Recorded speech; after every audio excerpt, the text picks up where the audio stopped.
পাকিস্তানের বিপক্ষে 3 match one day সিরিজের জন্য দল ঘোষণা করেছে বাংলাদেশ ক্রিকেট বোর্ড। ফিরেছেন লিটন কুমার দাস এবং আফিফ হোসেন ধ্রুব। স্কোয়াডে লিটনকে ধরে 5 জন ওপেনার। লিটনকে ফেরানো নিয়ে প্রধান নির্বাচক একটা ব্যাখ্যা দিয়েছেন। ব্যাখ্যাটা হচ্ছে এরকম: লিটনের ব্যাটিং নিয়ে তিনি খুব নিবিড়ভাবে কোচদের সঙ্গে কাজ করছেন। জাতীয় দল ম্যানেজমেন্ট বিশ্বাস করে লিটন এই সিরিজেই তার সেরা ফর্মে ফিরবেন। লিটন মিডল অর্ডারে ব্যাট করবেন বা মিডল অর্ডারে ব্যাটিং করার বিবেচনাতে লিটনকে দলে ফেরানো হয়েছে। এই ব্যাখ্যায় আপনি সন্তুষ্ট চাইলে হইতে পারেন, নাও হইতে পারেন।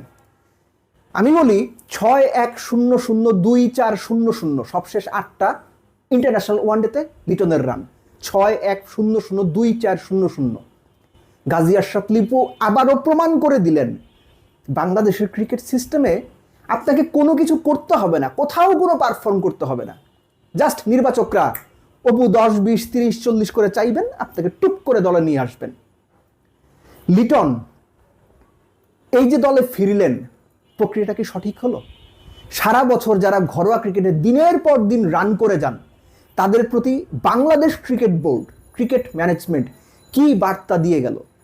জাকের আলী অনিক ক্লোজলি কোচদের সঙ্গে যদি কাজ করেন, তার উপর যদি কনফিডেন্স হয় এই সিরিজে রান করবেন, ফেরাবেন তাকে।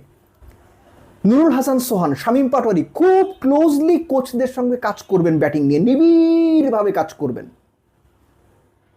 তখন মনে হবে এই সিরিজেই সোহান আর শামীম একদম ফাটায় রান করবে, ফেরাবেন তাদের? আমি জানি ফেরাবেন না। ঠিক একইভাবে লিটনকে ফেরানো সঠিক কাজ হয় নাই। লিটন যদি পাকিস্তানের বিপক্ষে 3 ওয়ানডেতে যেহেতু ফেরানো হয়েছে মিডল অর্ডার চিন্তা করে, আশা করি 3 ম্যাচে লিটন খেলবেন। 3 ম্যাচে যদি লিটন 3টা সেঞ্চুরিও করেন, তাও তাকে এভাবে ফেরানোটা জাস্টিফাই হয় না। ক্রিকেট সিস্টেমের সব পর্যায়ে এটা একটা রং মেসেজ। কোনো কিছু না করেও, কোথাও কোনো পারফর্ম না করেও, শুধুমাত্র কোচদের সঙ্গে নিবিড়ভাবে কাজ করে শুধুমাত্র নির্বাচকরা মনে করছেন এই সিরিজেই রানে ফিরবে, এটুকু ভরসা যদি আপনি দিতে পারেন, তাইলে আপনি দলে ফিরবেন। I am not against Liton, কিন্তু এই ফেরানোটা প্রশ্নবিদ্ধ ফেরানো। আফিফ হোসেন ধ্রুব, আমি এর আগে অনেকগুলো আলোচনাতে বলেছি যে বাংলাদেশের 4 থেকে 8, 4, 5, 6, 7, 8 এই 5টা জায়গাতে শামীম হোসেন পাটোয়ারি কখনো আছেন, কখনো নাই। আইডিয়ালি প্রপার একজন লেফট হ্যান্ডেড ব্যাটসম্যান নাই।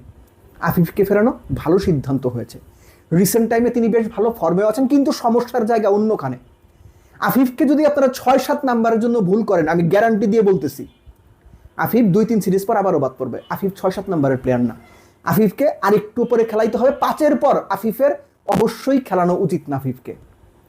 ওইটাই হচ্ছে লাস্ট কাট অফ টাইম, মানে প্লেস 1 থেকে 5-এর মধ্যে। টপ অর্ডারের খেলাটাই আফিফের জন্য ভালো, কেননা আফিফ 6-7 নাম্বারে খেলিয়ে ওকে যদি ওই ফিনিশারের রোল দেওয়া হয়, ঠিক যেভাবে সৌম্যকে আপনারা অলরাউন্ডার বানাইতে গিয়ে নষ্ট করছেন, ঠিক যেভাবে সৌম্যকে 7 নাম্বারে ব্যাট করাইতে গিয়ে নষ্ট করছেন, একই ঘটনা আফিফের ক্ষেত্রেও হবে। বাদ বাকি নামগুলো যেটা আগেই বলছিলাম, লিটন মিডল অর্ডারে খেললেও তিনি তো আসলে বেসিক্যালি ওপেনার। 5 জন ওপেনার নিয়ে দল সাজানো হয়েছে। আপনার তানজিদ তামিম, সাইফ, সৌম্য, নাজমুল শান্ত, মাইদুল ইসলাম অঙ্কন, আফিফ, মেহেদী হাসান মিরাজ, লেফটি হচ্ছে তানভীর, একই সঙ্গে আপনার রিশাদ আছেন, Mustafiz, Taskin, Shoriful, Nahid. Team is fine, absolutely fine. Team নিয়ে কোনো কথা নেই। বাংলাদেশের সর্বোচ্চ শক্তির দলটাই পাকিস্তানের, যেখানে 6 জন এমন প্লেয়ার নিয়ে তারা দল সাজিয়েছে যে তাদের ওয়ানডে ডেবিউ হয়নি ইন্টারন্যাশনালে।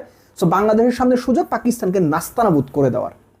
এবং এই যে টপ অর্ডারে বা ব্যাটিং অর্ডারে আফিফকে ফেরানো, এটার পেছনে আরেকটা কারণ হচ্ছে এই যে বাংলাদেশের ক্রিকেটারদের বা ম্যানেজমেন্টের মাথায় right hand left hand combination সবসময় চরকির মতো, ফ্যানের মতো বন বন করে ঘুরতে থাকে।